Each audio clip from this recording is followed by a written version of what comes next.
concurrencia. Entiendo que este es un diplomado de Derecho Penal y Procesal Penal que está organizando el ilustre Colegio de Abogados de Arequipa. Sinceramente, agradecer la inmerecida invitación por parte de la comisión organizadora. Vamos a tratar de dar unos puntos sobre la referencia a lo que concierne a la acción civil derivada del proceso penal. Bien, también felicitarlos porque entendemos que en un viernes, fin de semana, siempre es motivante y estimulante encontrar un auditorio ciertamente casi lleno. Y vamos a estar a la altura de las disertaciones que hemos preparado a efecto de poder analizar algunos puntos concretos sobre la reparación civil. Bien,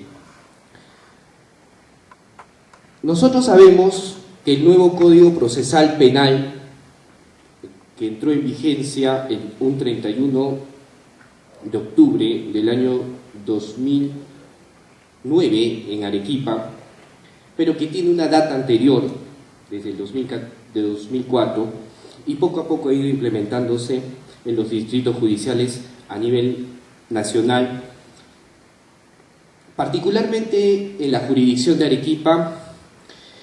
Generó un diverso debate referido a lo que es la acción civil derivada del proceso penal. Inicialmente, por corrientes doctrinarias italianas, españolas, se consideraba que la reparación civil como tal, derivada del proceso penal, era consecuencia directa de la sanción punitiva del Estado. Y esto lo pueden ustedes ver, que inclusive está incorporado en el artículo 92 del Código Penal, que de manera expresa dice: el delito o el juzgado tiene que aplicar una sanción penal conjuntamente con la reparación civil.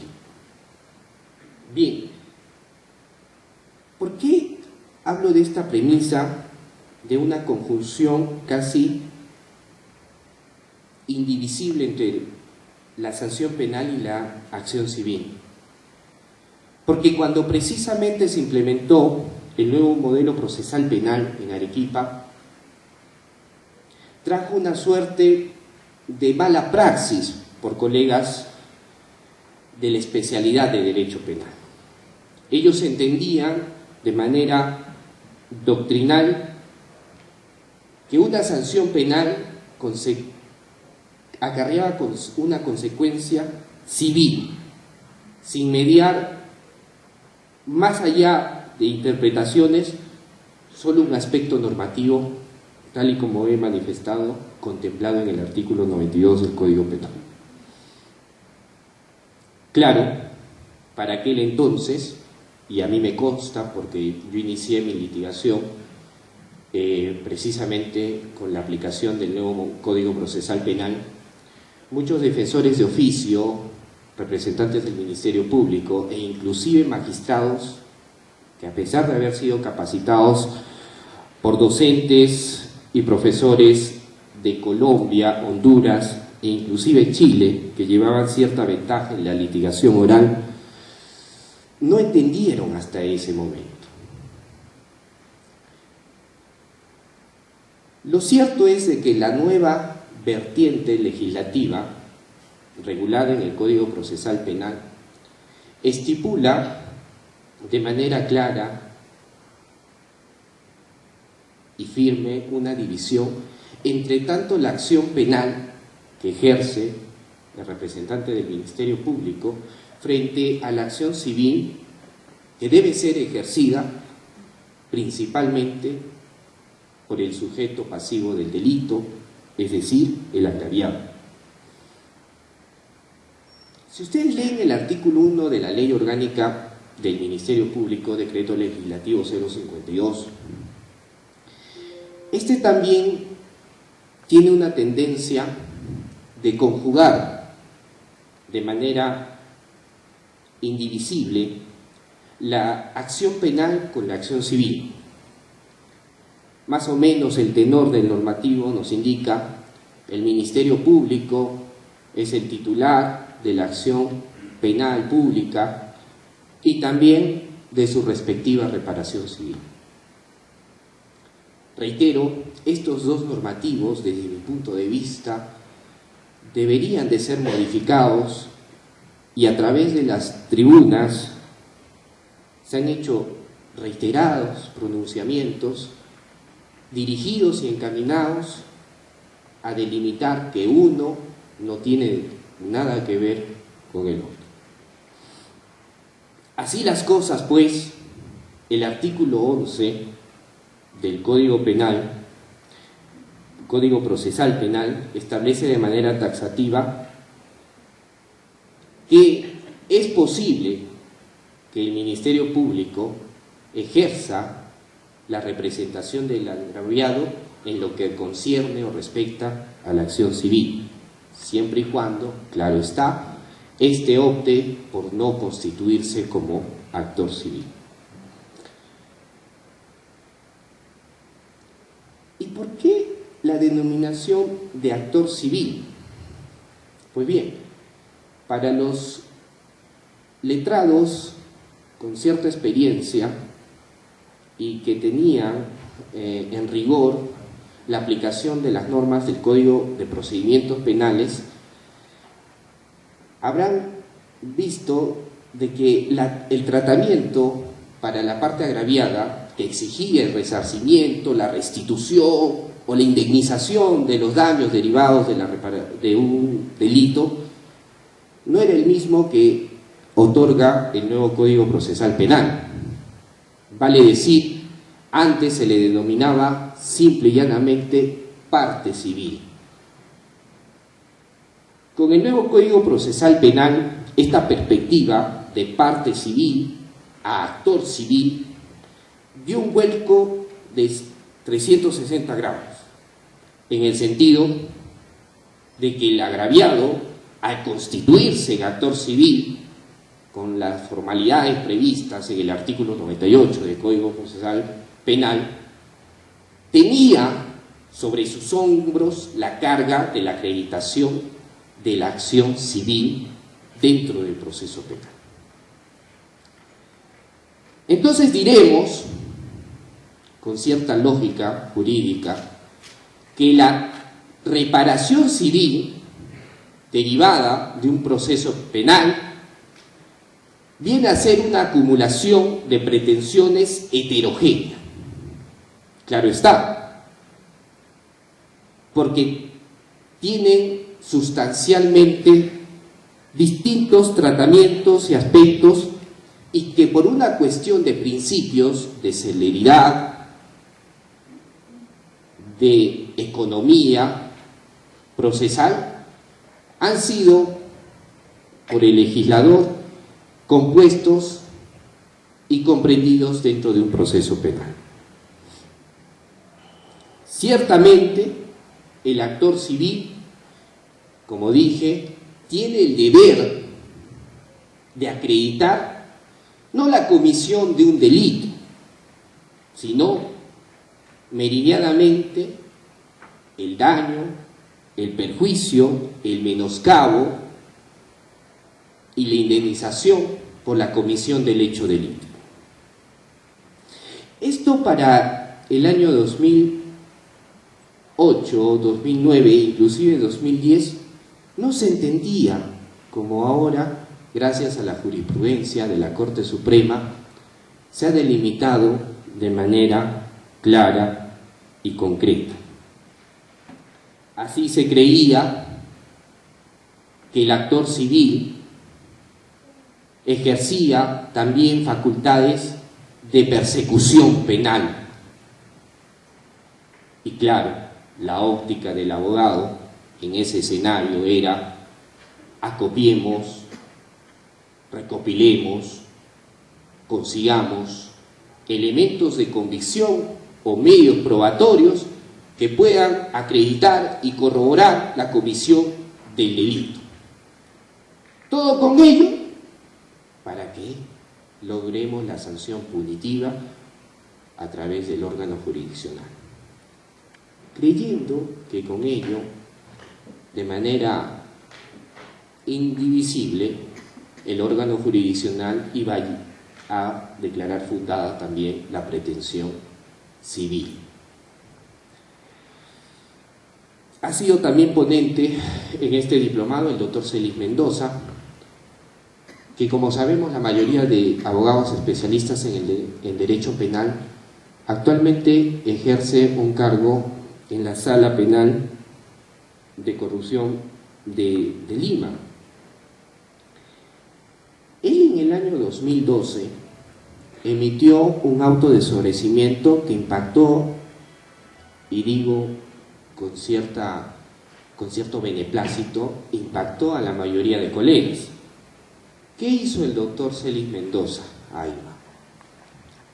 Pues bien, en un proceso de estafa, sobreseyó el extremo penal de la acusación que había sido requerida por el representante del Ministerio Público, pero conforme lo establecía el artículo 12 del Código Procesal Penal, declaró fundada la reparación civil a favor de la parte agraviada. Esto causó cierta conmoción, porque dijeron: oye, si tú lo estás absolviendo y no estás en él reconociendo una responsabilidad de índole penal, ¿cómo es posible materialmente que puedas exigirle el pago de una reparación civil? Eso no es posible. Claro, desde la perspectiva que yo les he manifestado al inicio de esta charla, desde una perspectiva doctrinaria de que el delito, la reparación civil depende directamente del delito, es inconcebible, pues. Mas no, si es que nosotros afianzamos la figura de que ambas pretensiones son autónomas e independientes, y, como repito, por un criterio de celeridad y economía procesal, han sido acumuladas por el legislador dentro del proceso penal. Pues sí, era posible que en un proceso de estafa regulado en el Código Penal no se haya efectuado una tipificación adecuada o dirigida por lo menos a acreditar los elementos objetivos del tipo. Pero eso no hacía inexorablemente el no pronunciarse de manera fundada sobre el extremo de la reparación civil. Pues bien, cuando hablamos de reparación civil dentro del proceso penal, tenemos que tener en claro que esta figura de carácter sustantivo requiere o merece la acreditación de los elementos constitutivos de la responsabilidad civil que regula el Código Civil peruano. Bajo esa premisa, resulta claro que el actor civil tendrá, pues, que acreditar no la tipicidad, no la conducta, no la antijuridicidad o la culpabilidad, sino más bien los 4 elementos constitutivos de la reparación civil. Esto es, el daño, el nexo de causalidad, la conducta antijurídica y, por supuesto, los factores de atribución.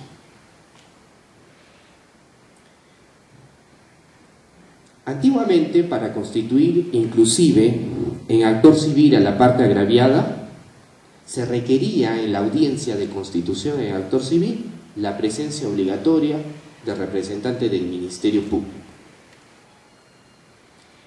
Y eso me consta, porque cuando ejercíamos la defensa del gobierno regional de Arequipa en algunos procesos penales, quien les habla asistía a las audiencias y el juez de investigación preparatoria no la instalaba por el simple hecho de que no había comparecido o concurrido a la misma el representante del Ministerio Público.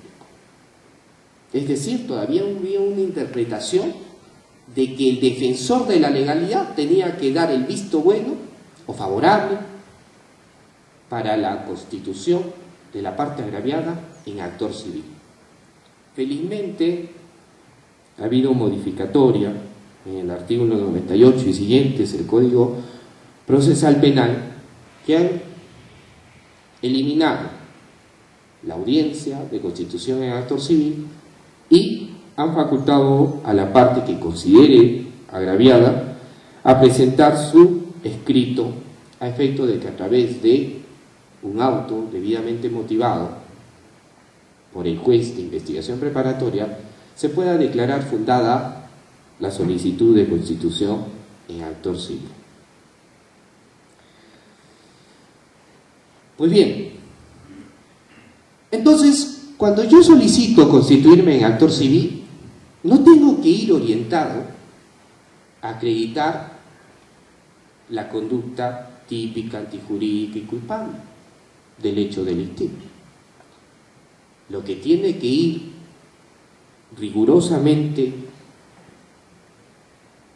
esclarecido en el escrito de constitución en actor civil es los elementos constitutivos de una responsabilidad civil, sea esta de carácter contractual o extracontractual. Juan Espinosa, Lizardo Taboada, como doctrinarios especialistas de derecho de daños o derecho de la responsabilidad civil, han señalado precisamente que los elementos constitutivos entre la responsabilidad civil contractual y la responsabilidad civil extracontractual son los mismos. Lo único independiente que dista a una de otra es la obligación de la que emana. Sabemos, por conocimiento, por lo menos los civilistas, que el incumplimiento de una obligación está tipificada en el artículo 1321 del Código Civil y que ésta emana del derecho de contratos y obligaciones. Mientras que una responsabilidad extracontractual, la tipificación la encontramos en el artículo 1884. Queda claro, entonces, que lo que tenemos que definir como hecho principal para la acreditación de una responsabilidad civil derivada de un proceso penal es qué tipo de obligación se ha incumplido. Una emanada en un contrato,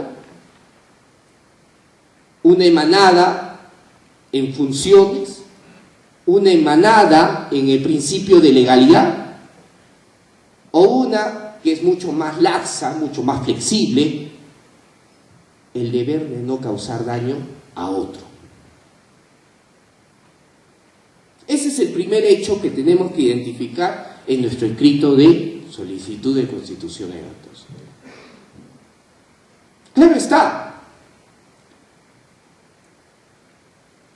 Pongo ejemplos concretos. Un funcionario público que es denunciado por el delito de peculado. Yo como abogado de la parte agraviada no voy a decir en mi escrito de constitución en actor civil acción típica, antijurídica y culpable. No, lo que primero tendría que definir es qué tipo de obligación es la que es imputable a este servidor o funcionario público que está comprendido en un proceso penal. Y como queda claro,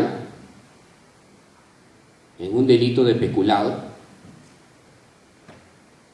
hay un deber funcionarial que está regulado si el señor es un alto funcionario público designado, o quizás una autoridad como un alcalde cuyo cargo emana de una elección popular, está en la ley orgánica de municipalidades. Entonces tendríamos que determinar como cuestión previa qué tipo de hecho antijurídico ha sido el que ha cometido este funcionario o servidor público. Porque 387 del Código Penal nos dice los elementos para la tipificación penal. Pero reitero, esa no es la finalidad de la parte agraviada. La finalidad de la parte agraviada es lograr imputar a este procesado un daño a efecto de que pueda restituirlo e inclusive indemnizar unos perjuicios en contra de la entidad. Entonces, queda claro en el ejemplo que el delito de peculado emana de una obligación funcionarial, ya sea a través de un contrato CAS, un contrato 276, un contrato de locación, un contrato civil de locación de servicios, o uno simplemente de régimen privado. O como en el caso de las autoridades, el alcalde no hace un contrato propiamente, él simplemente recibe una credencial del jurado electoral especial, que lo acredita como un funcionario de elección popular. Pero entonces las obligaciones de él emanan de la ley. Entonces, en un caso de peculado, resulta claro que el hecho antijurídico emana de una obligación contractual. Pero, por ejemplo, un tema de lesiones, un accidente de tránsito. Aquel motociclista que sale un viernes en la noche, como hoy, y por impericia de un joven de 27 años que agarra también la camioneta de su señor padre, tiene licencia para conducir, pero no tiene pues la pericia de su señor padre y que lo embiste, ocasiona daños materiales al bien motocicleta y también ocasiona lesiones, en este caso pongamos graves. Ese hecho antijurídico emanó de una obligación previa, contractual, entre el agraviado y el futuro investigado, imputado, acusado o sentenciado. No. Emana pues del artículo 1969 que dice no debes de causar daño a otro. Eso está proscrito en la legislación. Entonces, nuestra posición de hecho antijurídico va a ser que tú has infringido el deber general contemplado en el artículo 1969 del Código Civil. Otro elemento constitutivo dentro de un proceso penal que merece un pronunciamiento en esta exposición resulta ser el daño causado. ¿Sí? Reitero, Lizardo Taboada y Juan Espinosa inclusive no llaman a la responsabilidad civil como derecho de responsabilidad civil. La denominación que ellos emplean bajo una vertiente italiana es derecho de daños, porque a su entender, lo principal dentro de una responsabilidad civil es el elemento daño. Si tú acreditas que hay un daño, pues puedes imputarle al que ha ocasionado el daño a efectos de que lo resarce. Pues bien, entonces, un segundo elemento que tendríamos que analizar es daño. Yo me pregunto, en el mismo ejemplo que estamos manejando, en el delito de peculado, ¿se puede cuantificar el daño? ¿Es determinable o determinado? Pues claro, porque precisamente 387 te dice aquel funcionario, servidor público, que bajo su custodia, administración,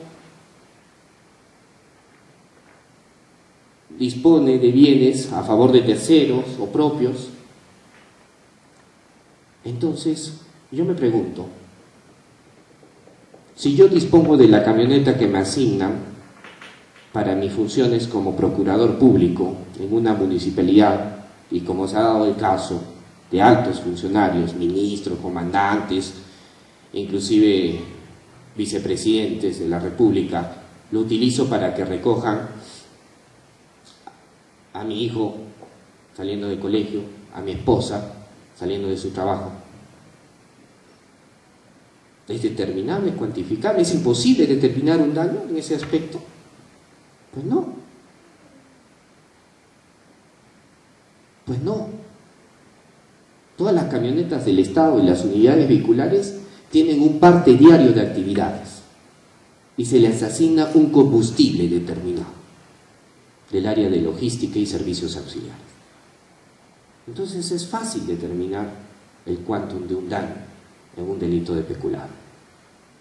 Claro, lamentablemente a veces abogados orientan más el tema de la determinación de esta responsabilidad en que sí, está acreditado, la foto lo dice y por lo tanto ha causado un daño al Estado, a la imagen del mismo, etc. Y no se dan el trabajo y el esfuerzo de ir y verificar en el área de logística y servicios auxiliares cuánto era la asignación del combustible a este vehículo, o determinar a través del área de economía de la municipalidad el perjuicio en horas hombre por haber destinado un vehículo oficial a una actividad que no era propia del funcionario público. Entonces, ¿es cuantificable? Sí, es cuantificable. ¿Hay un daño? Sí. Probablemente también hay un daño extrapatrimonial, definitivamente, si esto sale publicado en prensa escrita, radial, inclusive en la televisión, hay un detrimento, un perjuicio a la entidad pública. Entonces es cuantificable. En el caso de las lesiones, y ese motociclista que tuvo la mala suerte de ser embestido por un joven de 27 años en una camioneta, ¿podemos cuantificar los daños en ese caso concreto? ¿Sí? Por supuesto, he dicho que son lesiones graves, entonces por lo menos ha ido y ha sido internado, ya sea en una clínica por intermedio del SOA o quizás por una cuestión de celeridad y de premura en el Hospital General, Hospital Goyeneche. Sabemos que muchas de las farmacias que tienen las entidades o los hospitales o los nosocomios del Estado no tienen las medicinas que a veces diagnostican o prescriben los propios médicos de la entidad. Entonces muchas veces los familiares o las personas que conocen a este infortunado ciudadano tienen que ir a las farmacias contiguas o de las inmediaciones a obtener las prescripciones médicas. Obviamente, todo eso se paga, se exige una boleta. Entonces, sí es cuantificable las lesiones ocasionadas. ¿Qué pasa si este joven que fue investido es prescrito, no sé, 40 días de incapacidad médico-legal y no puede trasladarse a su centro de labores?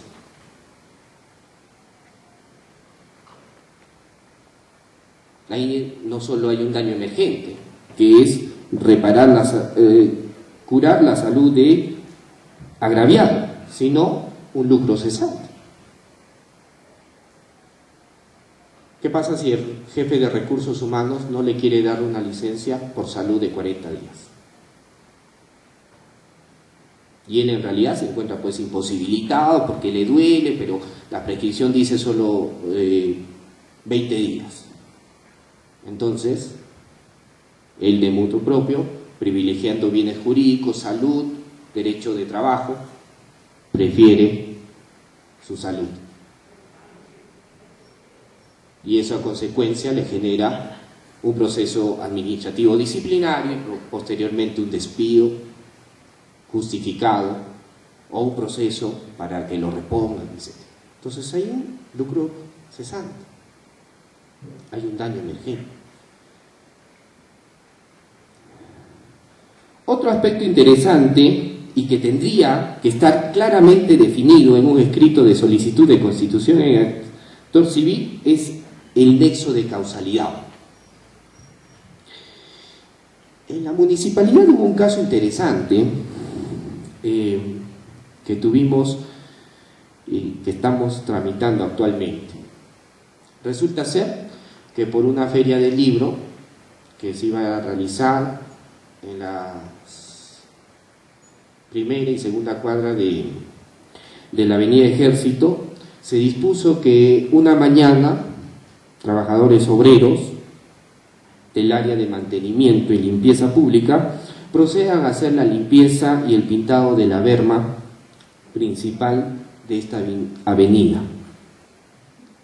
Ustedes saben que dentro de los protocolos que tienen que tener estos trabajadores para actividades determinadas de riesgo mediano, alto o muy alto, tienen que tener conos con cintas reflectivas, los mamelucos también con cintas reflectivas, e inclusive la ley de seguridad y salud de trabajo establece que si la actividad es muy grande y si la avenida es muy de alta transitabilidad, tiene que haber una camioneta resguardando el sitio, el lugar donde se realice esta. Pues ¿qué pasó? En este caso concreto, vino 5 de la mañana, un día viernes, la feria del libro iba a ser en horas del mediodía, y los señores estaban, un número de 8 o 9 obreros, 2 de los cuales estaban dedicados al pintado de la berma. Se pusieron los conos de seguridad, los 6 conos que establece la ley, hubo mameluco, tenían los EPPs, equipos de protección y seguridad, y viene un camión a alta velocidad, avenida principal, se tumba primeramente los conos y a estos 2 obreros los atropella. El informe técnico policial determina que hubo un atropellamiento y arrastre. El vehículo, un camión repartidor de gaseosas, se detuvo una cuadra más abajo, sobreparó y siguió la marcha. Uno de los trabajadores falleció en el acto, el otro con lesiones gravísimas.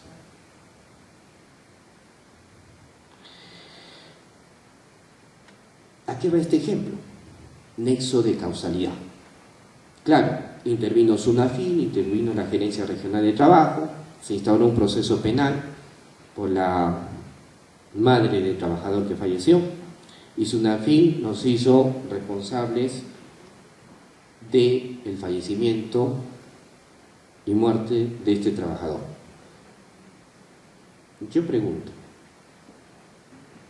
nosotros, claro, hicimos los descargos correspondientes y acreditamos pues que habíamos cumplido con la Ley de Seguridad y Salud en el Trabajo. Pero persistentemente la dirección de SUNAFIL nos sancionó, nos impuso multa y el proceso penal sigue. ¿Qué causó la muerte de este trabajador? Queda claro y es evidente que se cambió. Se siguieron los protocolos, hubo charlas, se entregó los equipos de seguridad, hubo los 6 conos que establecen la norma.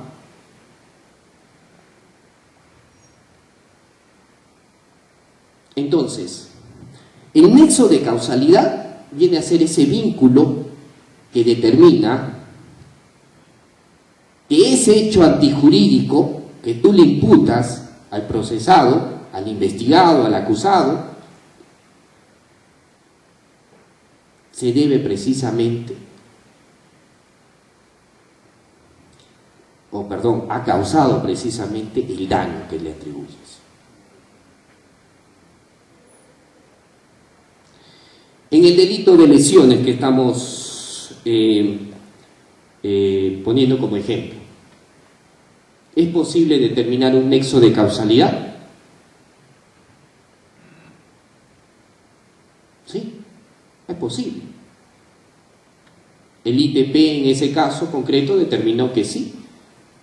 El motociclista estaba transitando por una vía principal y en eso aparece la camioneta por una vía no principal y lo embiste. Entonces queda claro que el hecho antijurídico, el haber infringido las normas previstas en el Reglamento Nacional de Tránsito, ha ocasionado la lesión y los daños a la motocicleta. Eso es lo que debería de plasmar un abogado que quiere encaminar en buen puerto la responsabilidad civil en su escrito de solicitud de constitución en acto civil. Factores de atribución. Sabemos que lo que imputamos por el daño causado reviste un dolo, puede revestir una culpa leve, una culpa grave o inexcusable. Eso es el factor de atribución. Claro, el de la camioneta dirá, pero ¿sabes qué? Yo fui rápido porque me estaba persiguiendo unos marcas. Bueno, si él acredita que es eso, quizás haya sido por culpa el haber ocasionado las lesiones y el daño a la motocicleta. Claro, ustedes me dirán, pero doctor, nadie sale queriendo atropellar a otro. Es cierto, nadie sale con ese dolo o ánimo y conciencia de atropellar a otro. Pero estamos en una responsabilidad civil objetiva. Es un bien riesgoso. Y todo eso tiene que saber un buen penalista para solicitar una constitución en acto civil. Yo no te estoy echando o responsabilizando por dolo, pero tú tenías el deber de ceñirte y respetar las normas de tránsito. No lo hiciste y es un bien riesgoso. Y es más, ahí se da la famosa figura del tercero civilmente responsable. Hay el joven que viernes se reúne con sus amigos y claro, a esa edad muy pocos tenemos una camioneta Toyota RAV4, pero saca la camioneta de su padre. Entonces ahí también va a ser comprendido su señor padre. O en el caso del delito que se nos está siguiendo, no a nosotros, ¿sí? No a nosotros, sino al propietario de esa empresa repartidora de gaseosas. El conductor ocasionó la muerte, sí, pero tú respondes también, es un bien riesgoso. Responsabilidad objetiva. Esos aspectos, francamente, no se discuten en un juicio oral, no se debaten actualmente en un juicio oral. Lamentablemente, el abogado del actor civil constituido más parece el asistente del representante del Ministerio Público, porque está empeñado en acreditar el delito, con la concepción errada y equivocada de que obteniendo una sanción punitiva va a ser acreedor a una reparación civil, y excluye o se aparta de los lineamientos de la acreditación de los elementos constitutivos de una responsabilidad civil. Pocos abogados en un juicio oral en donde se constituyen en actor civil abordan estos 4 elementos constitutivos y los disgregan y los analizan y los subsumen al hecho que es objeto del proceso penal. Pues bien, entonces queda claro, en principio, que es posible sancionar penalmente y no hallar responsabilidad civil en un proceso penal. O viceversa, que es posible absolver de la imputación penal y determinar responsabilidad civil en un proceso penal. Lo que todavía queda en atención a las referencias que hemos dado, no muy claro,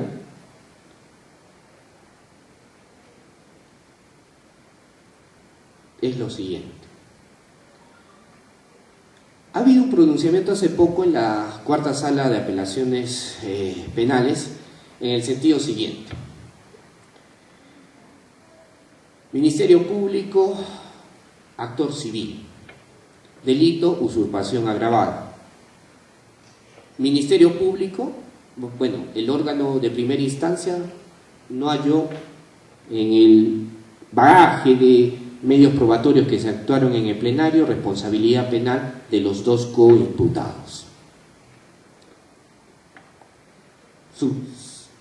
En consecuencia, absolución, sentencia absolutoria. Apela el representante del Ministerio Público, encaminado ¿a qué? A dirigir, a verificar y acreditar de que sí ha habido medios probatorios actuados en el plenario que acreditarían de manera indubitable que ha habido responsabilidad penal de los 2 coprocesados.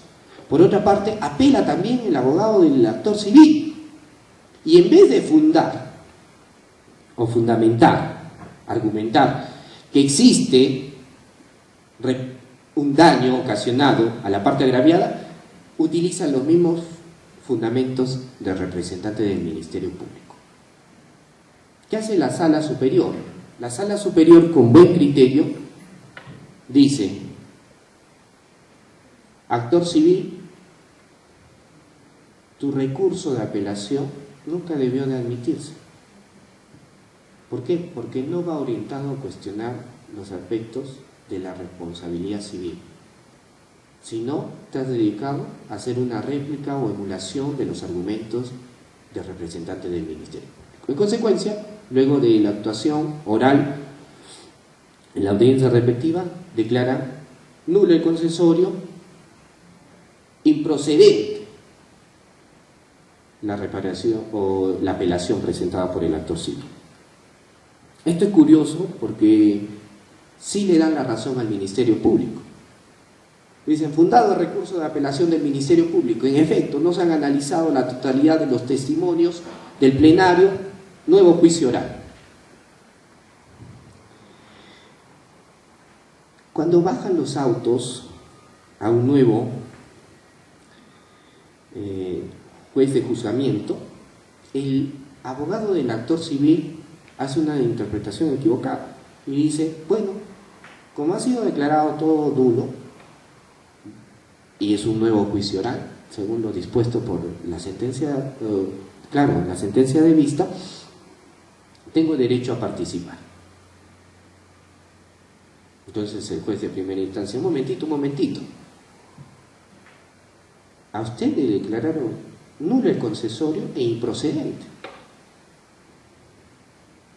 su recurso de apelación. Por lo tanto, usted ya perdió cualquier tipo de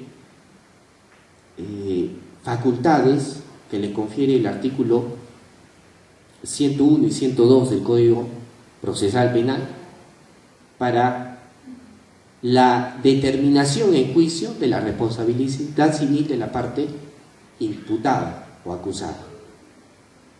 Entonces ahí se genera un debate interesante y es claro, si declararon nulo el concesorio es como que si no hubiera apelado,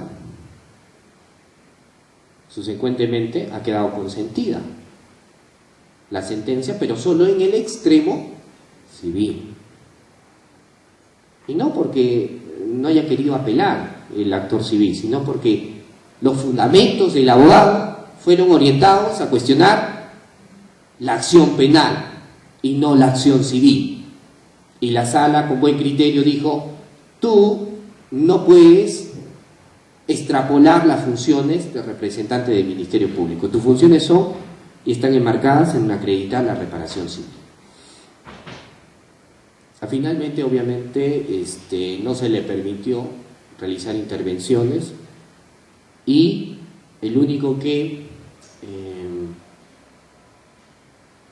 estuvo apto para la acreditación de la actuación de los medios probatorios en el plenario fue el representante del Ministerio Público. Al final lo bueno es que condenaron a los acusados.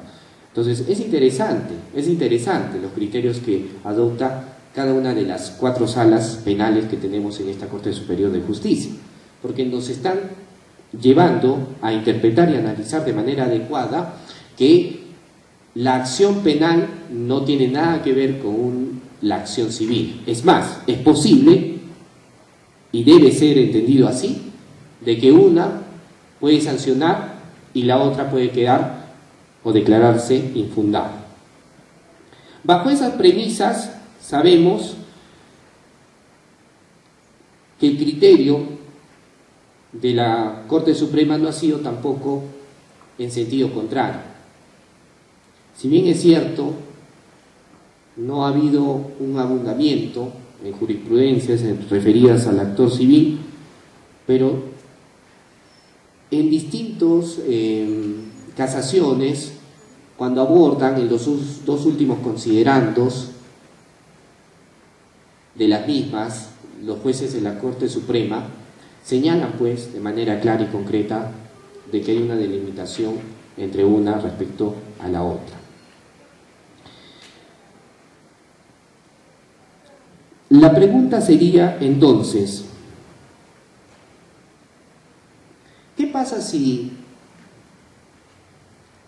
la parte agraviada no se constituye en actor civil y el representante del Ministerio Público, conforme a las facultades o prerrogativas que establece el artículo 11 del Código Procesal Penal, lo representa? Porque dice, el representante del Ministerio Público velará por el cumplimiento de la sanción penal en contra del procesado y de la reparación civil siempre y cuando no se haya constituido en actor civil la parte agraviada.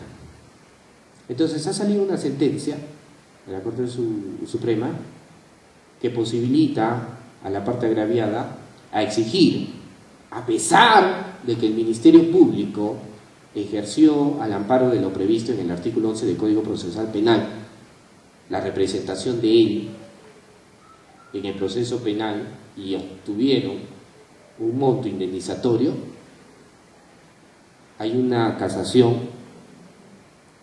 reciente que faculta a la parte agraviada en este proceso penal a recurrir vía acción civil respecto a los mismos hechos. Claro, pero ustedes dirán, pero es cosa juzgada, triple identidad, mismos hechos, mismos fundamentos, mismas partes. Pero el Código Procesal Penal, de manera expresa, señala que cuando la parte agraviada no se ha constituido en actor civil, puede recurrir para exigir los daños y perjuicios a través de una acción civil. Otro caso interesante que se plantea es: ¿qué pasa si la parte agraviada se ha constituido en actor civil, pero por impericia o desconocimiento de su abogado en la etapa de investigación, y una vez concluida esta, decide desistirse de su condición o posición como actor civil? ¿Es posible? Es posible que yo podría ser contradictorio con la teoría de los actos propios, ¿verdad? A nadie es lícito negarse a un hecho que él mismo provocó anteriormente. Pero sí, el Código Procesal Penal faculta. Si no pasa la audiencia de control de acusación, yo me puedo desistir de mi condición o de mi posición de actor civil. Y claro, eso será ya materia de análisis del abogado que asesore a esta parte, si ve en la prognosis del análisis de los antecedentes que cuentan con fundados elementos para acreditar una reparación civil que sea acorde por lo menos a los daños y perjuicios ocasionados a la parte agraviada. Entonces, legalmente el Código Procesal Penal también faculta a un actor civil a desistirse, siempre y cuando este desistimiento sea expreso, esté por escrito, es antes de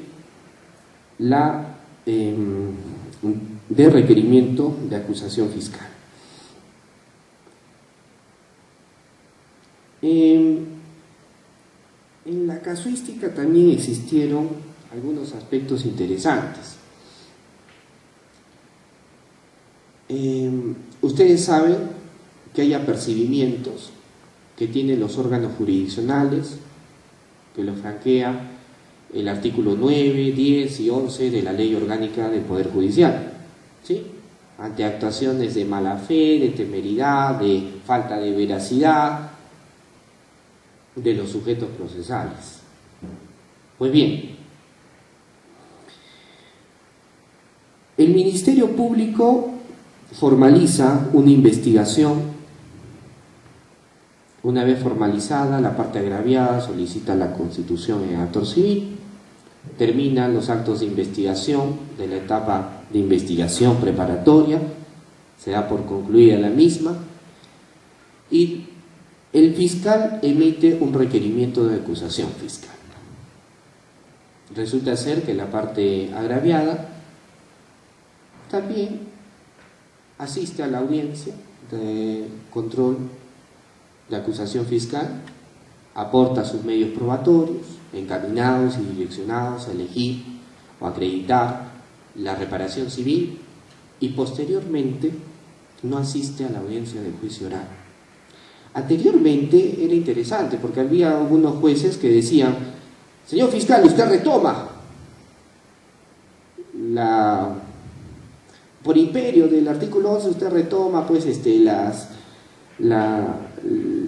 los fundamentos y la reparación civil que estaba pidiendo, exigiendo la parte agraviada constituida en actor civil. Y bueno, el Ministerio Público reasumía. Y había otro criterio de jueces de juzgamiento que decían: bueno, si el actor civil no asistió, no va a haber quién va a poder acreditar o a realizar las prerrogativas que establece el artículo 101 y 102 del Código Procesal Penal. Entonces se tiene por abandonada su reparación civil en el proceso penal. Entonces este criterio, francamente, había jueces pues le llamaban los garantistas, a los que sí, resumen Fiscalía, y los más intransigentes, así catalogados por los colegas o poco flexibles, le decían, no, abandono. Pasaste todos los filtros de las etapas anteriores y en la principal audiencia, en la de juzgamiento, no te haces presente. Entonces, has hecho abandono tácito, pero abandono en buena cuenta de tu reparación.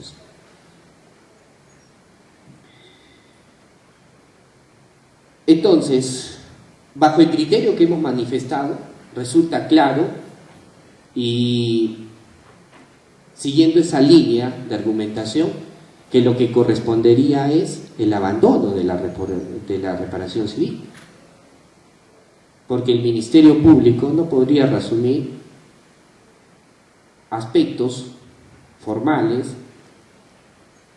que no invocó en las etapas previas del proceso penal. Finalmente, resulta también importante desarrollar la perspectiva de qué es lo que pasa en el caso de que un proceso penal en donde se hace efectivo un apercibimiento en contra del actor civil por no realizar una defensa eficaz, tendiente o canalizada a la acreditación de los daños y perjuicios ocasionados en contra de sus representantes. Ahora sí, la judicatura tiene buen criterio en cuanto a este extremo.